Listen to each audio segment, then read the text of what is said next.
Tower of God Book 4. Arc 7, Zahard's Princess. Chapter Point 31, Chapter Point 34, 2F, Zahard's Princess. Rossi and the other regulars are in the cafeteria. After having some difficulty obtaining the food that she wants, which costs test points, Rossi ends up sitting near Bomb, Hatsu, and the other regulars.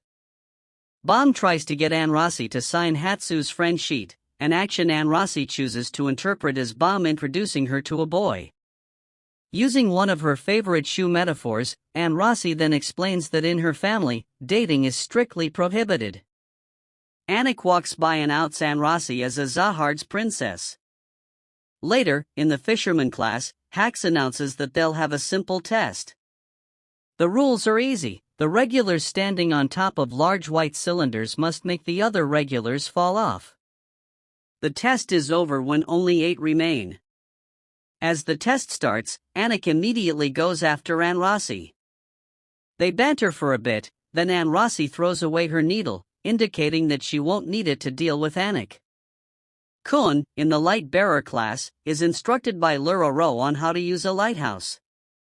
Bored with the class, Kun decides to look up information on Anik. He is suspicious of her because a Zahard's princess shouldn't have been given one of the 13-month series until after she had become a ranker, which Anik is not. Upon looking her up, Kun finds out something shocking: Anik Zahard is dead. Meanwhile, Anik and Rossi continue their test. Rossi easily dodges Anik's attacks, while still managing to knock the other regulars off the pillars.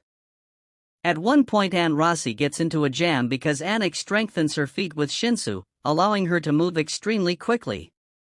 She is even able to grab a hold of Rossi's leg, tossing her into the air. However, when she goes to attack Rossi again, she gets thrown down into a pillar.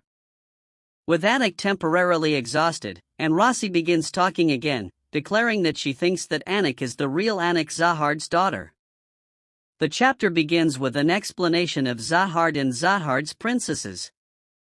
Specifically, Zahard's princesses are not allowed either to marry or have children, as this would cause an uncontrolled spread of Zahard's power throughout the tower.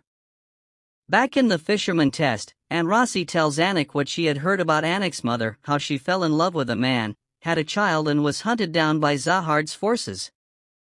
Anik has a flashback to when she was growing up. Her parents were fighting, as usual, while she wandered about outside, finding a shiny stone. She spoke with her mother for a bit, mostly about the fights between her parents. Despite this, her mother was apparently quite happy. Anik then explains her motivation: she wants to eliminate every Zahard within the tower in order to take revenge for the death of her parents. She and Rossi fight some more.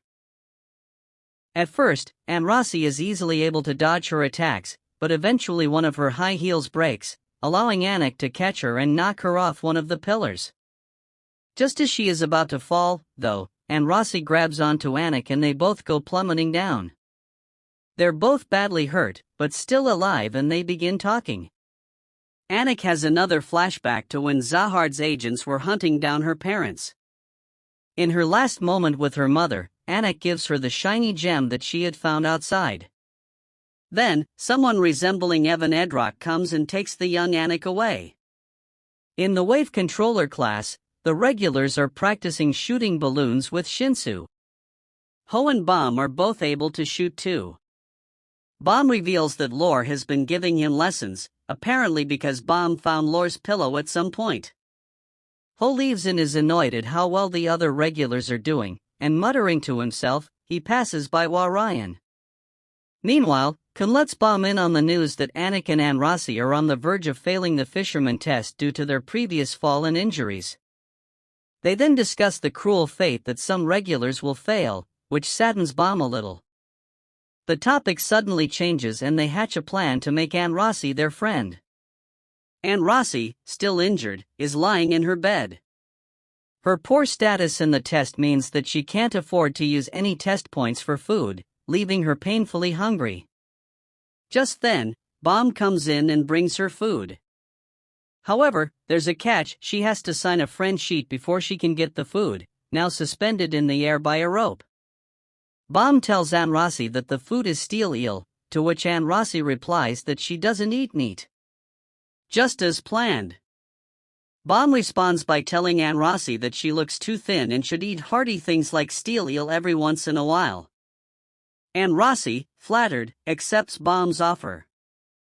They argue about how far down on the friend list Aunt Rossi is, which causes Bomb to accidentally let go of the rope, making the food fall over the both of them. Back in Anik's room, Lisu tries the same tactic. This time, it doesn't work as well. Anik threatens Lisu, who obediently lowers the food.